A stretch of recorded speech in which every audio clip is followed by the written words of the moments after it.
On today's show, we take a look at the updated Sixers roster and cap situation. Who are the players that could be cut before the regular season? And is there a trade in the works? Also, we discuss the new in-season tournament coming to the NBA and a whole bunch more. Let's go. Perfect.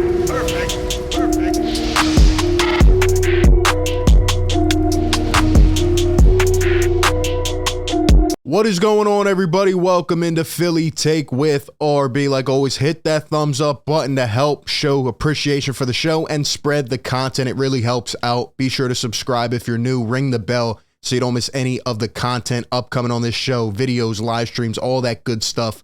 Back again, one day closer to Sixers training camp. One day closer to breaking down all the coverage that you need. We'll have in-depth coverage and analysis all year long, so be sure to be on the lookout. Today we're back. I want to talk about the current state of the Sixers roster cap situation, who could be cut before the season, and who could potentially be traded. And we'll talk about all that and more. And I want to talk about this new in-season tournament. But we start off by reading a piece of an article that came out from Kyle Neubeck of the Philly Voice. A couple days ago, he was talking about the Montrezl Harrell signing. And I think this provides, a good segue into what we need to talk about. But he was just talking about the Montrezl Harrell signing, and this was a good piece that he put in here. So he says, the dynamic is critical as we try to handicap Philly's end of the roster battles.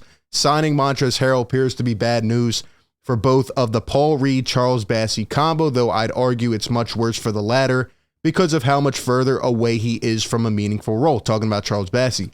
Where Reed dominated Summer League and has already played meaningful playoff minutes, Bassey was erratic in Vegas and has not played real minutes for the big club in quite a while, with the Sixers inching closer towards the hard cap cutting one of their players with minimal guaranteed money feels like a foregone conclusion before the season starts. The only way that changes is if the Sixers make some sort of consolidation trade, which is not out of the question. So that's very interesting, coming from Kyle Neubeck. And essentially, he's right. Charles Bassey, like we know, was not really consistent in Summer League. And if we're being honest here, it just didn't look like a player right now who is ready to be that next piece on a championship contending team. And everybody was freaking out about Montrezl Harrell. I'm having discussions with people on Twitter. Be sure to follow me, by the way, at RB Philly Take. But at the end of the day, the Sixers needed to go out and make a move. Montrezl Harrell and all of his charges and all, it just came at the perfect time, and Morey saw it and he hopped right on it. And now the Sixers have some more depth and a little more experience at that position. We're not saying Harrell's going to be perfect, but now you have options to go and weigh. Maybe Paul Reed gets even better and wins the job. Who knows? There's a lot of, a storyline going into Sixers training camp. But we did have to make something happen. We're a win now team. We're trying to capitalize. We're trying to go all in. And I think Daryl Morey made the right move. But as we go and look at this Sixers cap situation and current roster, okay, let's give an update on that, because what Kyle Neubeck said there was very important. There are going to be players cut before the start of the regular season. Now, I believe you can bring 20 players up to training camp, or down in this case, as we're going to South Carolina. But by the start of the regular season, there's a deadline, right? You got to get down to 15 players.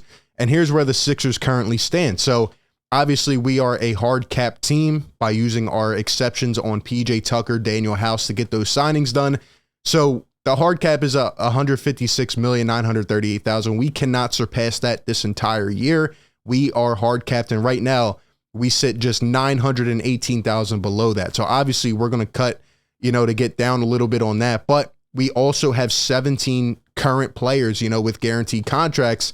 Or 4 with non-guaranteed, 13 with guaranteed, but 17 players on an active roster. So we need to get down to 15 players. And that's where this next part comes in, because who is it going to be, right? You look at these bottom 4, the non-guaranteeds right now: Isaiah Joe, Paul Reed, Trevelin Queen, and Charles Bassey.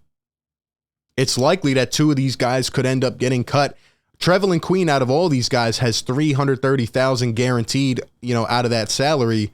Isaiah Joe has nothing guaranteed. So, who knows what's going to happen here? It's a very interesting situation. You go out, you bring Harrell in, that leaves you with 2 extra guys that probably you have to part ways with. And I don't know. I don't know what's going to happen here.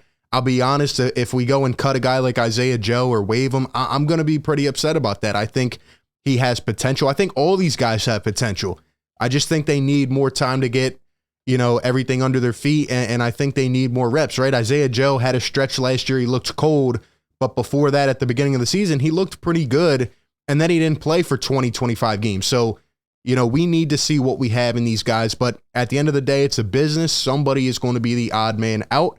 The other interesting thing that Kyle Neubeck talked about was a potential trade. And I'm just telling you right now, when we get to camp, sometimes guys don't fit. Sometimes they want out, etc.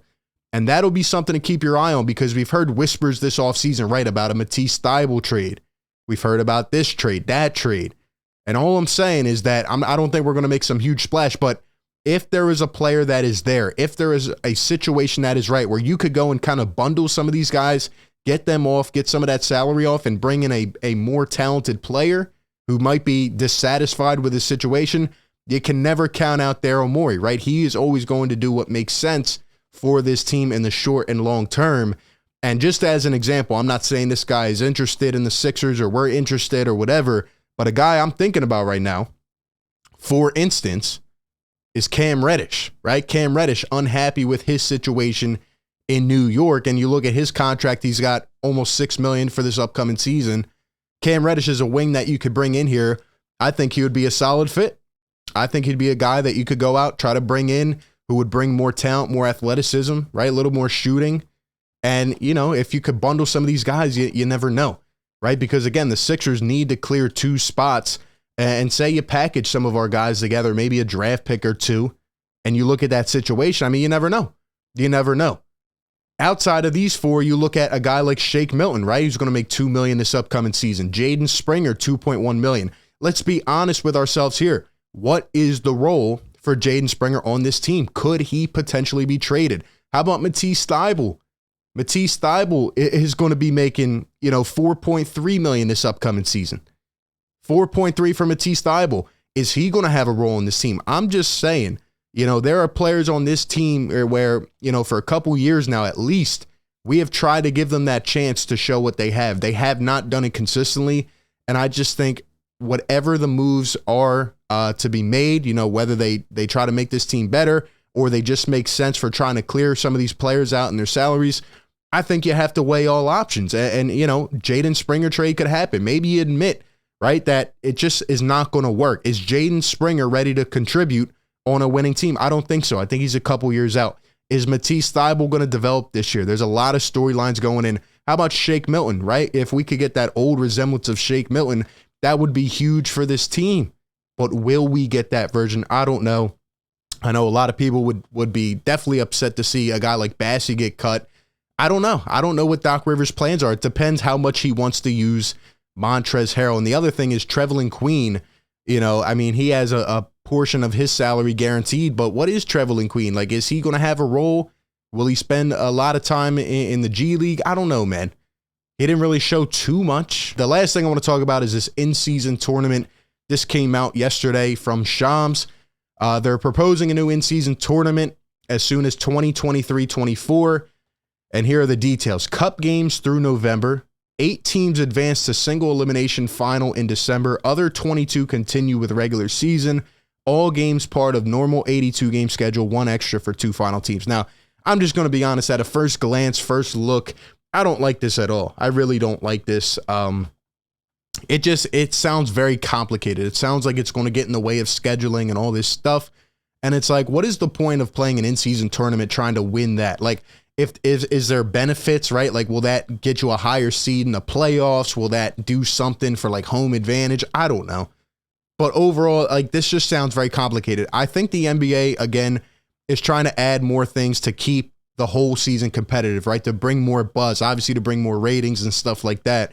But this, I don't know. Like, I like what they're doing this year with the rivalry week, right? In, February, where you have a week, right? The Sixers play the Nuggets, Embiid, Jokic, for example, a rivalry.